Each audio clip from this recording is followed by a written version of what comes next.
ನಮಸ್ಕಾರ ಕೆಸಿಎನ್ ವಾರ್ತೆಗಳಿಗೆ ಸ್ವಾಗತ. ಮೊದಲಿಗೆ ಮುಖ್ಯಾಂಶಗಳು.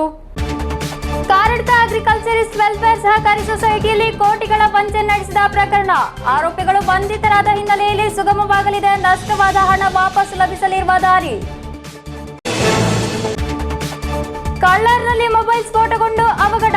ಕಳ್ಳಾರ್ ನಿವಾಸಿ ಪ್ರಜಿಲ್ ಮ್ಯಾಥ್ಯೂ ಎಂಬವರ ಫೋನ್ ಆಗಿದೆ ಸ್ಫೋಟಗೊಂಡಿರುವುದು. ಜಿಲ್ಲೆಯಲ್ಲಿ ವಿಜೃಂಭಣೆಯಿಂದ ಜರುಗಿತು ಅಂಗನವಾಡಿ ಪ್ರವೇಶೋತ್ಸವ. ಪುಟ್ಟ ಹೆಜ್ಜೆ ಇಟ್ಟು ವಿದ್ಯಾದೇಗುಲಕ್ಕೆ ಆಗಮಿಸಿದರು ಪುಟಾಣಿ ಮಕ್ಕಳು. ಜಿಲ್ಲಾ ಕೈಗಾರಿಕಾ ಕೇಂದ್ರದ ವತಿಯಿಂದ ಆಚರಿಸಲಾಯಿತು ವಿಶ್ವ ಪರಿಸರ ದಿನಾಚರಣೆ. ಗಿಡ ನೆಡುವ ಮೂಲಕ ಪರಿಸರ ದಿನವನ್ನು ಆಚರಿಸಿರುವುದು. ಕಾಳಿಕಡಂನಲ್ಲಿ ನಡೆಯಲಿರುವ ರಾಜ್ಯ ಕುಟುಂಬಶ್ರೀ ಕಲೋತ್ಸವವಾದ ಅರಂಗ್ ಸಿದ್ಧತೆಗಳು ಪೂರ್ಣ. ವಾರ್ತೆಗಳು ವಿವರವಾಗಿ. ಕಾಸರಗೋಡು ಕಾರಡ್ಕ ಅಗ್ರಿಕಲ್ಚರಿಸ್ಟ್ ವೆಲ್ಫೇರ್ ಸಹಕಾರಿ ಸೊಸೈಟಿಯಲ್ಲಿ ಕೋಟಿಗಳ ವಂಚನೆ ನಡೆಸಿದ ಪ್ರಕರಣದಲ್ಲಿ ಪ್ರಮುಖ ಆರೋಪಿ ಸೇರಿದಂತೆ ಇಬ್ಬರು ಬಂಧಿತರಾದ ಹಿನ್ನೆಲೆಯಲ್ಲಿ ಹೂಡಿಕೆದಾರರ ನಷ್ಟವಾದ ಹಣ ವಾಪಸ್ಸು ಲಭಿಸಲಿರುವ ದಾರಿ ಸುಗಮವಾಗಲಿದೆ. ಇಬ್ಬರನ್ನು ತನಿಖೆ ಮಾಡಿರುವುದರಿಂದ ವಂಚಿಸಿದ ಹಣ ಎಲ್ಲಿ ಹೂಡಿಕೆ ಮಾಡಿರುವುದು ಎಂಬ ವಿವರ ಲಭಿಸಿದೆ. ರಿಯಲ್ ಎಸ್ಟೇಟ್ನಲ್ಲಿ ಹಣ ಹೂಡಿಕೆ ಮಾಡಲಾಗಿದೆ ಎಂಬ ವಿವರ ತಪ್ಪು ಎಂಬ ವಿವರವೂ ಹೊರಬಂದಿದೆ. ಕಾರಡ್ಕ ಅಗ್ರಿಕಲ್ಚರಿಸ್ಟ್ ಸಹಕಾರಿ ಸಂಘದಲ್ಲಿ ನಡೆದ ವಂಚನೆ ಪ್ರಕರಣದ ಮುಖ್ಯ ಆರೋಪಿ ರತೀಶ್ ಹಾಗೂ ಆತನ ಜೊತೆಗಿದ್ದ ಅಬ್ದುಲ್ ಜಬ್ಬಾರ್ನನ್ನು ವಶಕ್ಕೆ ಪಡೆಯಲು ಪೊಲೀಸ್ಗೆ ಸಹಕಾರಿಯಾಗಿರುವುದು ಸ್ನೇಹಿತನ ಫೋನ್ಗೆ ಬಂದ ಕರೆ. ಪೊಲೀಸ್ ವಶಕ್ಕೆ ಪಡೆಯದಿರಲು ಹಳೆಯ ಫೋನ್ ಸ್ವಿಚ್ ಆಫ್ ಮಾಡಿ ಹೊಸ ಫೋನ್ ಸಿಮ್ ಕನೆಕ್ಷನ್ ತೆಗೆದುಕೊಂಡಿದ್ದರು. ಕೊನೆಗೆ ಸಿಕ್ಕಿಬಿದ್ದಿದ್ದಾರೆ. 1 ತಿಂಗಳು ಕಳೆದರೂ ಆರೋಪಿಗಳನ್ನು ವಶಕ್ಕೆ ಪಡೆಯಲಿಲ್ಲ ಎಂಬ ಟೀಕೆಯಿಂದ ಪೊಲೀಸರು ಪಾರಾಗಿದ್ದಾರೆ. ಪರಾರಿಯಾದ ನಂತರ ಸಾಮಾಜಿಕ ಜಾಲತಾಣ ಹಾಗೂ ವಾಟ್ಸ್ಆಪ್ ಮೂಲಕ ಸ್ನೇಹಿತರನ್ನು ಸಂಬಂಧಿಗಳನ್ನು ರತೀಶ್ ಸಂಪರ್ಕಿಸುತ್ತಿದ್ದ ಎಂಬುದನ್ನು ತನಿಖಾ ತಂಡ ಪತ್ತೆ ಮಾಡಿತ್ತು. ಮೊಬೈಲ್ ಫೋನ್ ಸಿಗ್ನಲ್ ಅನ್ನು ಹಿಂಬಾಲಿಸಿಯಾಗಿತ್ತು ಪೊಲೀಸರ ತನಿಖೆ. ಆದರೆ ಕಳೆದ ತಿಂಗಳ 28ರಿಂದ ರತೀಶ್ನ ಫೋನ್ ಸ್ವಿಚ್ ಆಫ್ ಆಗಿತ್ತು. ಇದರಿಂದ ತನಿಖೆಯು ಹಾದಿ ತಪ್ಪಿತ್ತು. ಆರೋಪಿಗಳನ್ನು ವಶಕ್ಕೆ ಪಡೆಯಲು ಬೇಕರ ಡಿವೈಎಸ್ಪಿ ಜಯನ್ ಡೊಮಿನಿಕ್, ಆದೂರು ಇನ್ಸ್ಪೆಕ್ಟರ್ ಪಿಸಿ ಸಂಜಯ್ ಕುಮಾರ್ ಎಂಬಿವರ ನೇತೃತ್ವದಲ್ಲಿ ಹೊಸ ತನಿಖಾ ತಂಡವನ್ನು ಜಿಲ್ಲಾ ವರಿಷ್ಠಾಧಿಕಾರಿಯವರು ನೇಮಿಸಿದ್ದರು. ಅದರ ನಂತರ ಪೊಲೀಸರು ರತೀಶ್ನೊಂದಿಗೆ ಸಂಪರ್ಕಿಸಿದ ನಂಬರ್ಗಳನ್ನು ಪರಿಶೀಲಿಸಲು ಯತ್ನಿಸಿದ್ದಾರೆ.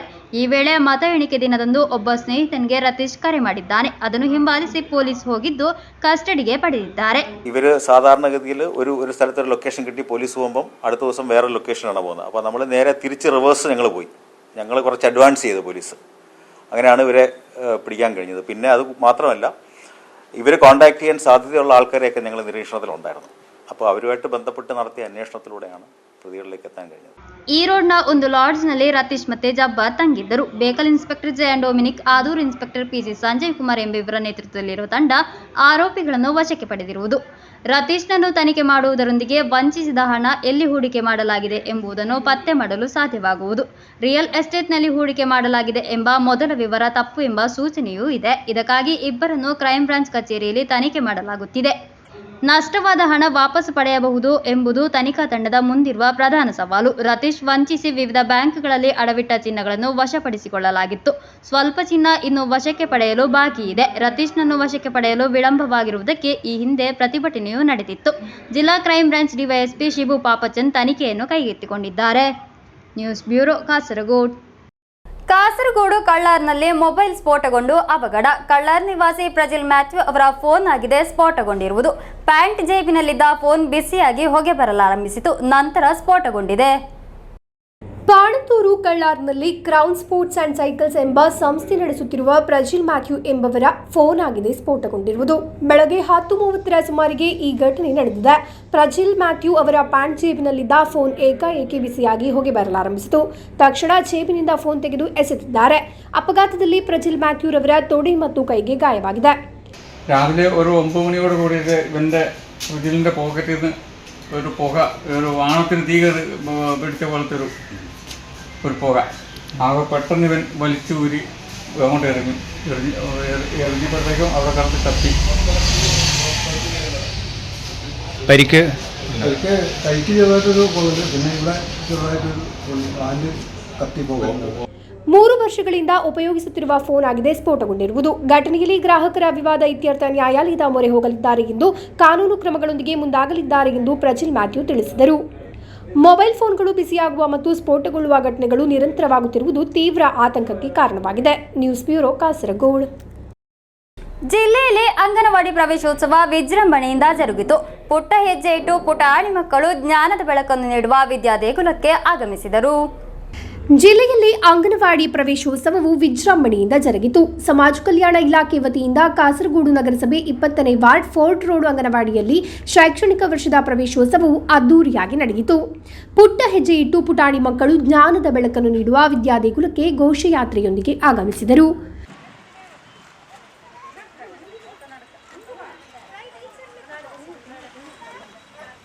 ನಗರಸಭೆ ಸದಸ್ಯೆ ಹಸೀನಾ ನೌಷದ್ ಕಾರ್ಯಕ್ರಮವನ್ನು ಉದ್ಘಾಟಿಸಿದರು. മൊബൈൽ ഫോണും ടി വിയും ഒക്കെ കണ്ട് കുട്ടികൾ ഒരു വല്ലാത്തൊരു അവസ്ഥയിലാണ് നമ്മുടെ നാട് പോകുന്നത്.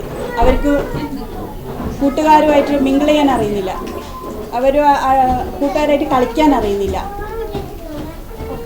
അതിനെയൊക്കെ തരണം ചെയ്യാൻ വേണ്ടി ഇതുപോലെയുള്ള അംഗൻവാടികൾ നമുക്ക് നമ്മുടെ വാർഡുകളിൽ ഇത്രയും കുട്ടികൾ ചിലപ്പോൾ ഒരു പക്ഷേ നമ്മുടെ വാർഡിലായിരിക്കും അംഗൻവാടികളിൽ പ്രവേശിക്കുന്നത്. ಮಾಜಿ ಸದಸ್ಯ ರಾಶಿದ್ ಪುರಾಣಂ ಅಧ್ಯಕ್ಷತೆ ವಹಿಸಿದ್ದರು. ಅಂಗನವಾಡಿ ಅಧ್ಯಾಪಿಕೆ ಯಶೋಧ ಎಂ ಸ್ವಾಗತಿಸಿದರು. ಆಶಾ ಕಾರ್ಯಕರ್ತೆಯರಾದ ಚಿತ್ರಾರಾಮ್, ಮಾಲತಿ ಮುಂತಾದವರು ಉಪಸ್ಥಿತರಿದ್ದರು. ಮಕ್ಕಳಿಗೆ ಸಿಹಿ ತಿಂಡಿಯನ್ನು ವಿತರಿಸಲಾಯಿತು. News bureau, Kasaragod. ಮಂಜೇಶ್ವರ ಗ್ರಾಮ ಪಂಚಾಯತ್ ವ್ಯಾಪ್ತಿಯ 7ನೇ ವಾರ್ಡ್ನಲ್ಲಿರುವ ಅಂಗನವಾಡಿಯಲ್ಲಿ ಪ್ರವೇಶೋತ್ಸವ ಬಹಳ ವಿಜೃಂಭಣೆಯಿಂದ ಜರುಗಿತು. ವಾರ್ಡ್ ಸದಸ್ಯೆ ಆಯಿಷತ್ ರೂಬಿನರವರ ಸಹಭಾಗಿತ್ವದಲ್ಲಾಗಿತ್ತು ಕಾರ್ಯಕ್ರಮ. ಮಂಜೇಶ್ವರ ಗ್ರಾಮ ಪಂಚಾಯತ್ ವ್ಯಾಪ್ತಿಯ 7ನೇ ವಾರ್ಡ್ನಲ್ಲಿರುವ ಅಂಗನವಾಡಿಯಲ್ಲಿ ಪ್ರವೇಶೋತ್ಸವ ವಿಜೃಂಭಣೆಯಿಂದ ಜರುಗಿತು. ವಾರ್ಡ್ ಸದಸ್ಯೆ ಆಯಿಷತ್ ರೂಬಿನರವರ ಸಹಭಾಗಿತ್ವದಲ್ಲಾಗಿತ್ತು ಕಾರ್ಯಕ್ರಮ. ಎಎಲ್ಎಂಎಸ್ಸಿ ಸಮಿತಿ ಸದಸ್ಯ ವಾಮಯ್ಯ ಅಧ್ಯಕ್ಷತೆ ವಹಿಸಿದ್ದರು. ಸಮಿತಿ ಸದಸ್ಯರಾದ ಅಬ್ದುಲ್ ಗಫೂರ್, ಗಾಯತ್ರಿ, ವೀಣಾ, ಸವಿತಾ, ಪ್ರೇಮ ಮುಂತಾದವರು ಉಪಸ್ಥಿತರಿದ್ದರು. ಎಎಲ್ಎಂಎಸ್ಸಿ ಸಮಿತಿಯನ್ನು ಪ್ರತಿನಿಧಿಸಿ ಹನೀಫ್ ಶಾರ್ಜಾ ಮಕ್ಕಳಿಗೆ ಬಹುಮಾನ ಹಾಗೂ ಲಘು ಉಪಹಾರ ವಿತರಿಸಿದರು. ಈ ಸಂದರ್ಭ ಮಕ್ಕಳಿಗೆ ಪ್ರಮಾಣ ಪತ್ರಗಳನ್ನು ವಿತರಿಸಲಾಯಿತು. Abdul Rehman Udyavar, news bureau, Manjeshwar. ಜಿಲ್ಲಾ ಕೈಗಾರಿಕಾ ಕೇಂದ್ರದ ವತಿಯಿಂದ ವಿಶ್ವ ಪರಿಸರ ದಿನಾಚರಣೆಯನ್ನು ಆಚರಿಸಲಾಯಿತು. ಗಿಡ ನೆಡುವ ಮೂಲಕ ಪರಿಸರ ದಿನವನ್ನು ಆಚರಿಸಿರುವುದು. ಕಾಸರಗೋಡು ಜಿಲ್ಲಾ ಕೈಗಾರಿಕಾ ಕೇಂದ್ರದ ವತಿಯಿಂದ ಜೂನ್ 5ರಂದು ವಿಶ್ವ ಪರಿಸರ ದಿನಾಚರಣೆಯನ್ನು ಆಚರಿಸಲಾಯಿತು. കച്ചേരി പരിസരದಲ್ಲಿ ಗಿಡ ನೆಡುವ ಮೂಲಕ ಜನರಲ್ ಮ್ಯಾನೇಜರ್ സജിത് കുമാർ ഉദ്ഘാಟಿಸಿದರು. ഈ ഓഫീസിലുള്ള 31 സ്റ്റാഫുകൾ ഓരോരുത്തരും ഓരോ ചെടി നടുകയും പിന്നീട് അതിൻ്റെ ഒരു പരിപാലനം അവർ തന്നെ ഏറ്റെടുത്ത് ചെയ്യുമെന്നുള്ളതാണ് ഇപ്രാവശ്യം നടത്തുന്ന ഈ ഒരു പരിപാടിയുടെ പ്രത്യേകത. തീർച്ചയായിട്ടും ഇത് ജില്ലാതലത്തിൽ ബഹുമാനപ്പെട്ട കളക്ടറിൻ്റെ നേതൃത്വത്തിലും മറ്റും നടക്കുന്ന പച്ചത്തുരുത്ത് സംരക്ഷണം എന്നുള്ള ഒരു പരിപാടിയിലേക്ക് ഞങ്ങളുടെ കൂടെ ഒരു സംഭാവന എന്നുള്ള രീതിയിലാണ് ഈ പരിപാടി ചെയ്യുന്നത്. Manager Rekha, administrative assistant Adil Mohammed, KAS, assistant director Nitin ಸೇರಿದಂತೆ ಕಚೇರಿಯ ಎಲ್ಲ ಸಿಬ್ಬಂದಿಗಳು ಕಾರ್ಯಕ್ರಮದಲ್ಲಿ ಭಾಗವಹಿಸಿದ್ದರು. ಮಾವು, ನೆಲ್ಲಿ ಹೀಗೆ ವಿವಿಧ ಜಾತಿಯ ವೃಕ್ಷ ಸಸಿಗಳನ್ನು ಸಿಬ್ಬಂದಿಗಳು ನೆಟ್ಟರು. ಸಿಬ್ಬಂದಿಗಳು ಪ್ರತಿಯೊಬ್ಬರು ಒಂದೊಂದು ಸಸಿಯಂತೆ ನೆಟ್ಟು ಅದರ ಆರೈಕೆಯನ್ನು ತಾವೇ ಮಾಡುವ ಜವಾಬ್ದಾರಿಯನ್ನು ವಹಿಸಿಕೊಂಡರು. ಕಚೇರಿಯಲ್ಲಿ ಸ್ವಚ್ಛತಾ ಕಾರ್ಯವು ಇದರ ಅಂಗವಾಗಿ ನಡೆಯಿತು. News bureau, Kasaragod. ಕಾಲಿಕಡವ್ನಲ್ಲಿ ನಡೆಯಲಿರುವ ರಾಜ್ಯ ಕುಟುಂಬಶ್ರೀ ಕಲೋತ್ಸವವಾದ ಅರಂಗ್ನ ಸಿದ್ಧತೆಗಳು ಪೂರ್ಣಗೊಂಡಿವೆ. ജൂൺ 7, 8, 9 എന്നീ ദിനാങ്കങ്ങളിൽ കലോത്സവവും നടയലിരുವುದು. പോയ കാലങ്ങളിൽ കേരളത്തിൽ ശ്രദ്ധേയമായിട്ടുള്ള ജില്ലാ ആസ്ഥാനങ്ങളിലും അല്ലെങ്കിൽ നഗര കേന്ദ്രങ്ങളെ അടിസ്ഥാനപ്പെടുത്തിയായിരുന്നു ഈ മത്സര പരിപാടികളെല്ലാം സംഘടിപ്പിച്ചിരുന്നത്. കഴിഞ്ഞ തവണ തൃശ്ശൂരായിരുന്നു. എന്നാൽ ഇതംപ്രദമായിട്ടാണ് ഈ സംരംഭം നമ്മുടെ കാസർഗോഡ് ജില്ലയിലെത്തുന്നത്. ഇപ്പോൾ കലോത്സവം കാസർഗോഡ് ജില്ലയിലെ പിലിക്കോട് വെച്ചാണ് നടക്കുന്നത്. പിലിക്കോട് കാലിക്കടവ് മൈതാനമാണ് പ്രധാനപ്പെട്ട വെന്യൂ. കേരളത്തിൻ്റെ വിവിധ ഭാഗങ്ങളിൽ നിന്നായി 3500ഓളം മത്സരാർത്ഥികൾ വിവിധ തലങ്ങളിലെ മത്സരങ്ങൾ പൂർത്തിയാക്കി അതിൽ വിജയിച്ചിട്ടുള്ള ആളുകൾ ഇവിടെ ഈ പരിപാടിയിൽ പങ്കെടുക്കാൻ എത്തിച്ചേരുമെന്നാണ് പ്രതീക്ഷിക്കുന്നത്. 14 വേദികളിലായിട്ടാണ് മത്സരങ്ങൾ അരങ്ങേറുന്നത്. 95 ഇനങ്ങളാണുള്ളത്. അപ്പോൾ വലിയ ജനകീയ പങ്കാളിത്തത്തോടെ ഒരു ജനകീയോത്സവമാക്കി മാറ്റാനുള്ള തയ്യാറെടുപ്പിലാണ് ജില്ലാ പഞ്ചായത്തായാലും പിലിക്കോട് ഗ്രാമപഞ്ചായത്തായാലും അതിൻ്റെ വിപുലമായിട്ടുള്ള ജനകീയ സംഘാടക സമിതിയായാലും. മെയിൻ വെന്യൂ എന്ന് പറയുന്നത് കാലിക്കടവ് മൈതാനിയാണ്. അതിന് പുറമെ Pilicode higher secondary school, Pilicode government UP school, Chandera UP school ഉൾപ്പെടെയുള്ള വേദികളാണ് 13ഓളം വേദികൾ.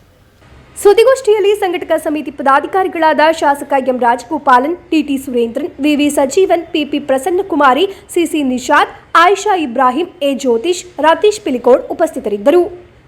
News bureau, Kasaragod. ವಿಶ್ವ ಪರಿಸರ ದಿನದಂದು ಪರಿಸರ ಸ್ನೇಹಿ ಸಂದೇಶಗಳನ್ನು ಪ್ರತಿಜ್ಞೆ ರೂಪದಲ್ಲಿ ಬರೆದು ಪ್ರದರ್ಶಿಸಿದ ICT English school Palanna world wide book of ರೆಕಾರ್ಡ್ಸ್ಗೆ 1000ಕ್ಕೂ ಹೆಚ್ಚು ಪ್ರತಿಜ್ಞೆಗಳನ್ನು ಬರೆದು ಪ್ರದರ್ಶಿಸಿದ್ದಾರೆ.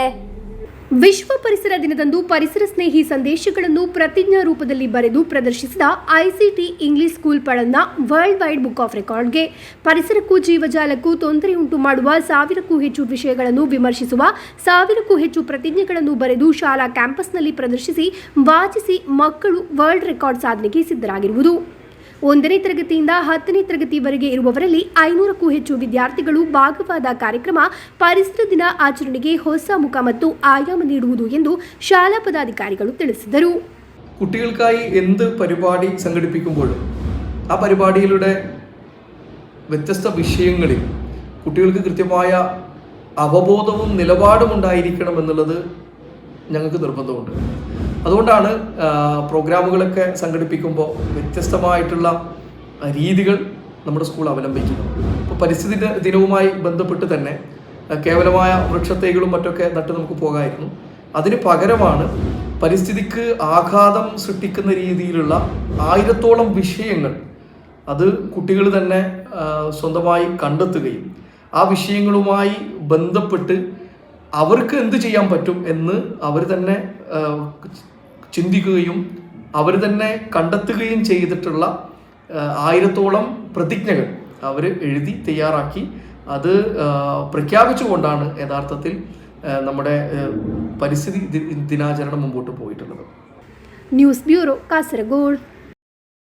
ಕಾಸರಗೋಡು ಲೋಕಸಭಾ ಮಂಡಲದಲ್ಲಿ ಐತಿಹಾಸಿಕ ಗೆಲುವು ಸಾಧಿಸಿದ ರಾಜಮೋಹನ್ ಉಣ್ಣಿತಾನ್ ಅವರ ಗೆಲುವಿಗೆ ಆಹ್ಲಾದ ಪ್ರಕಟಿಸಿ ವಿಜಯೋತ್ಸವವನ್ನು ಆಯೋಜಿಸಲಾಯಿತು. ಅಬುಹೇಲ್ನಲ್ಲಿರುವ ಕೆಎಂಸಿಸಿ ಪ್ರಧಾನ ಕಚೇರಿಯ ಪಿಎ ಇಬ್ರಾಹಿಂ ಹಾಜಿ ಸಭಾಂಗಣದಲ್ಲಾಗಿತ್ತು ಕಾರ್ಯಕ್ರಮ. ಕಾಸರಗೋಡು ಲೋಕಸಭಾ ಮಂಡಲದಲ್ಲಿ ಮತ್ತೊಮ್ಮೆ ಐತಿಹಾಸಿಕ ಗೆಲುವು ಸಾಧಿಸಿದ ರಾಜಮೋಹನ್ ಉಣ್ಣಿತಾನ್ ಅವರ ಗೆಲುವಿಗೆ ಆಹ್ಲಾದ ಪ್ರಕಟಿಸಿ ಮತ ನೀಡಿದ ಮತದಾರರಿಗೆ ಅಭಿನಂದನೆ ಸಲ್ಲಿಸಿ ಅಬುಹೇಲ್ನಲ್ಲಿರುವ ಕೆಎಂಸಿಸಿ ಪ್ರಧಾನ ಕಚೇರಿಯ ಪಿಎ ಇಬ್ರಾಹಿಂ ಹಾಜಿ ಸಭಾಂಗಣದಲ್ಲಿ ವಿಜಯೋತ್ಸವವನ್ನು ಆಯೋಜಿಸಲಾಯಿತು. ಯುಎಇ ಕೆಎಂಸಿಸಿ ಕೇಂದ್ರ ಸಮಿತಿ ಪ್ರಧಾನ ಕಾರ್ಯದರ್ಶಿ ಪಿಕೆ ಅನ್ವರ್ ನಹಾ ಉದ್ಘಾಟಿಸಿದರು. ಜಿಲ್ಲಾಧ್ಯಕ್ಷ ಸಲಾಂ ಕನ್ಯಪಾಡಿ ಅಧ್ಯಕ್ಷತೆ ವಹಿಸಿದರು. ಪ್ರಧಾನ ಕಾರ್ಯದರ್ಶಿ ಹನೀಫ್ ಟಿಆರ್ ಸ್ವಾಗತಿಸಿದರು. Dubai KMCC president in charge Ibrahim Murichandi, acting ಪ್ರಧಾನ ಕಾರ್ಯದರ್ಶಿ ಕೆಪಿಎ ಸಲಾಂ, ಪುನ್ನಕ್ಕಲ್ ಮಹಮ್ಮದ್ ಅಲಿ, ಮುಖಂಡರಾದ ಅಫ್ಜಲ್ ಮೆಟ್ಟಮಲ್, ಸಿಎಚ್ ನೂರುದ್ದೀನ್, ರಫೀಕ್ ಪಡನ, ಜುಬೈರ್ ಅಬ್ದುಲ್ಲಾ ಮುಂತಾದವರು ಉಪಸ್ಥಿತರಿದ್ದರು. News bureau Kasaragod. ಮುಖ್ಯಮಂತ್ರಿ ಪದಕ ವಿಜೇತ ಅಗ್ನಿಶಾಮಕ ದಳದ ಸೀನಿಯರ್ ಆಫೀಸರ್ ಆಗಿ ಕರ್ತವ್ಯ ನಿರ್ವಹಿಸಿ ನಿವೃತ್ತಿಗೊಂಡ ಗೋಳಿತಡ್ಕದ ಮನೋಹರ್ ಕೆವಿ ಅವರಿಗೆ ಅಭಿನಂದನೆ ಸಲ್ಲಿಸಲಾಯಿತು. ಎಣ್ಮಕಜೆ ಗ್ರಾಮ ಪಂಚಾಯತ್ ವತಿಯಿಂದ ಅಭಿನಂದನೆ ಸಲ್ಲಿಸಿರುವುದು. ಅಗ್ನಿಶಾಮಕ ದಳದ ಸೀನಿಯರ್ ಆಫೀಸರ್ ಆಗಿ ಕರ್ತವ್ಯ ನಿರ್ವಹಿಸಿ ನಿವೃತ್ತಿಗೊಂಡ ಗೋಳಿತಡ್ಕದ ಮನೋಹರ್ ಕೆವಿ ಅವರನ್ನು ಎಣ್ಮಕಜಿ ಗ್ರಾಮ ಪಂಚಾಯತ್ ವತಿಯಿಂದ ಅಭಿನಂದಿಸಲಾಯಿತು. ಕಳೆದ 26 ವರ್ಷಗಳಿಂದ ಕಾಸರಗೋಡು ಅಗ್ನಿಶಾಮಕ ದಳದ ಅಧಿಕಾರಿಯಾಗಿ ಕರ್ತವ್ಯ ನಿರ್ವಹಿಸಿ 2023-24ನೇ ಸಾಲಿನಲ್ಲಿ ಮುಖ್ಯಮಂತ್ರಿ ಪದಕ ಗಳಿಸಿದ್ದರು. ಇವರ ಸ್ವಗೃಹಕ್ಕೆ ತೆರಳಿ ಪಂಚಾಯತ್ ಆಡಳಿತ ಸಮಿತಿ ವತಿಯಿಂದ ಅಭಿನಂದಿಸಲಾಯಿತು. ಎಣ್ಮಕಜಿ ಪಂಚಾಯತ್ ಅಧ್ಯಕ್ಷ ಸೋಮಶೇಖರ ಜೆಎಸ್, ಮಾಜಿ ಉಪಾಧ್ಯಕ್ಷೆ ಆಯಿಷಾ ಎಎ, ಸಾಮಾಜಿಕ ಕಾರ್ಯಕರ್ತ ಟಿ ಪ್ರಸಾದ್, ಅಶ್ರಫ್ ಮರ್ತ್ಯಾ ಮೊದಲಾದವರು ಉಪಸ್ಥಿತರಿದ್ದರು. News bureau Kasaragod.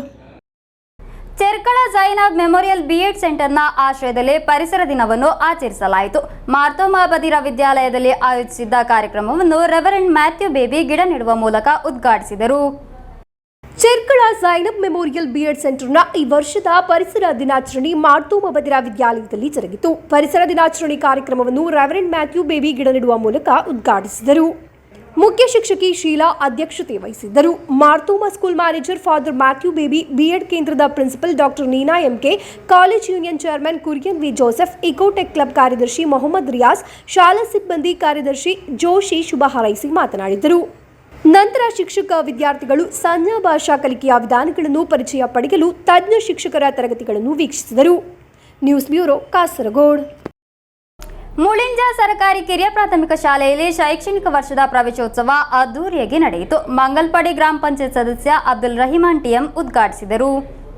ಮುಳಿಂಜ ಸರ್ಕಾರಿ ಕಿರಿಯ ಪ್ರಾಥಮಿಕ ಶಾಲೆಯಲ್ಲಿ ಶೈಕ್ಷಣಿಕ ವರ್ಷದ ಶಾಲಾ ಪ್ರವೇಶೋತ್ಸವ ಅದ್ದೂರಿಯಾಗಿ ಜರುಗಿತು. ನವಾಗತರಾಗಿ ಶಾಲೆಗೆ ಆಗಮಿಸಿದ ವಿದ್ಯಾರ್ಥಿಗಳನ್ನು ಬರಮಾಡಿಕೊಳ್ಳುವ ಚಟುವಟಿಕೆಯ ಉದ್ಘಾಟನೆಯನ್ನು ಮಂಗಲ್ಪಾಡಿ ಗ್ರಾಮ ಪಂಚಾಯತ್ ಸದಸ್ಯ ಅಬ್ದುಲ್ ರಹಿಮಾನ್ ಟಿಎಂ ನೆರವೇರಿಸಿದರು. ഏതുമാകട്ടെ ബന്ധരക്ഷിതാക്കളോട് വളരെ പ്രധാനപ്പെട്ടതായിട്ട് പറയാനുള്ളത് നമ്മുടെ മക്കൾക്ക് വേണ്ടി അറിവ് നുകരുന്ന ഒരു കേന്ദ്രമാണ് സ്കൂൾ എന്നുള്ളത്. അതിനെ സ്നേഹിക്കലും ആദരിക്കലും നമ്മുടെ അനിവാര്യമായ കാര്യമാണ്.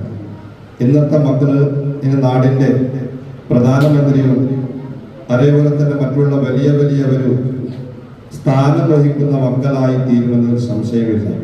അതുകൊണ്ട് നമ്മുടെ മക്കൾക്ക് വേണ്ടി നല്ല എഴുമ, അതായത് അറിവ് പഠിപ്പിക്കാൻ വേണ്ടി ഞാനും നിങ്ങളും പരിശ്രമിക്കണം. ഞാനും രക്ഷിതാവും കൂടിയാണ്. ഞാനും നിങ്ങളും മാത്രമല്ല, ഇവിടുത്തെ അധ്യാപികമാരും എല്ലാവരും കൂടിയാൽ മാത്രമേ പഠിപ്പിക്കാൻ പറ്റും, പഠിക്കാൻ പറ്റും. ಎಸ್ಎಂಸಿ ಅಧ್ಯಕ್ಷ ಇಬ್ರಾಹಿಂ ಹನೀಫಿ ಕಾರ್ಯಕ್ರಮದ ಅಧ್ಯಕ್ಷತೆ ವಹಿಸಿದ್ದರು. 1ನೇ ತರಗತಿಯಿಂದ 4ನೇ ತರಗತಿಗೆ ಹೊಸದಾಗಿ ಶಾಲೆಗೆ ಸೇರಿದ ಮಕ್ಕಳಿಗೆ ಪುಸ್ತಕ, ಚೀಲ ಹಾಗೂ ಪಠನೋಪಕರಣಗಳನ್ನು ವಿತರಿಸಲಾಯಿತು. ರಕ್ಷಕರಿಗಿರುವ ಸಬಲೀಕರಣ ತರಗತಿಯನ್ನು ಅಧ್ಯಾಪಿಕೆ ಫಜೀನಾ ಜಾಫರ್ ನಡೆಸಿಕೊಟ್ಟರು. ಹಿರಿಯ ಶಿಕ್ಷಕ ಇಸ್ಮಾಯಿಲ್ ಮಿಯಪ್ಪದವು ರಿಯಾಜ್ ಎಂಎಸ್ ಶುಭಾಶಂಸನೆಗೈದರು. ಮುಖ್ಯೋಪಾಧ್ಯಾಯಿನಿ ಚಿತ್ರಾವತಿ ಎಂ ಚಿಗುರುಪಾದೆ ಸ್ವಾಗತಿಸಿ ಆಪ್ಸ ಟೀಚರ್ ಧನ್ಯವಾದವಿತ್ತರು. ಸಭೆಯಲ್ಲಿ ಜಸೀಲಾ, ಧನ್ಯಾ, ರೇಣುಕಾ ಉಪಸ್ಥಿತರಿದ್ದರು. ನೆರೆದ ಶಿಕ್ಷಕರಿಗೂ ಮಕ್ಕಳಿಗೂ ಪಾಯಸ ವಿತರಿಸಲಾಯಿತು. News bureau, Kasaragod. ಕೊನೆಯಲ್ಲಿ ಮತ್ತೊಮ್ಮೆ ಮುಖ್ಯಾಂಶಗಳು. ಕಾರಡ್ಕ ಅಗ್ರಿಕಲ್ಚರಿಸ್ಟ್ ವೆಲ್ಫೇರ್ ಸಹಕಾರಿ ಸೊಸೈಟಿಯಲ್ಲಿ ಕೋಟಿಗಳ ವಂಚನೆ ನಡೆಸಿದ ಪ್ರಕರಣ. ಆರೋಪಿಗಳು ಬಂಧಿತರಾದ ಹಿನ್ನೆಲೆಯಲ್ಲಿ ಸುಗಮವಾಗಲಿದೆ. ನಷ್ಟವಾದ ಹಣ ವಾಪಸ್ ಲಭಿಸಲಿರುವ ದಾರಿ. ಕಳ್ಳರ್ನಲ್ಲಿ ಮೊಬೈಲ್ ಸ್ಫೋಟಗೊಂಡು ಅವಘಡ. ಕಳ್ಳರ್ ನಿವಾಸಿ ಪ್ರಜಿಲ್ ಮ್ಯಾಥ್ಯೂ ಎಂಬವರ ಫೋನ್ ಆಗಿದೆ ಸ್ಫೋಟಗೊಂಡಿರುವುದು. ಜಿಲ್ಲೆಯಲ್ಲಿ ವಿಜೃಂಭಣೆಯಿಂದ ಜರುಗಿತು ಅಂಗನವಾಡಿ ಪ್ರವೇಶೋತ್ಸವ. ಪುಟ್ಟ ಹೆಜ್ಜೆ ಇಟ್ಟು ವಿದ್ಯಾ ದೇಗುಲಕ್ಕೆ ಆಗಮಿಸಿದರು ಪುಟಾಣಿ ಮಕ್ಕಳು. ಜಿಲ್ಲಾ ಕೈಗಾರಿಕಾ ಕೇಂದ್ರದ ವತಿಯಿಂದ ಆಚರಿಸಲಾಯಿತು ವಿಶ್ವ ಪರಿಸರ ದಿನಾಚರಣೆ. ಗಿಡ ನೆಡುವ ಮೂಲಕ ಪರಿಸರ ದಿನವನ್ನು ಆಚರಿಸಿರುವುದು.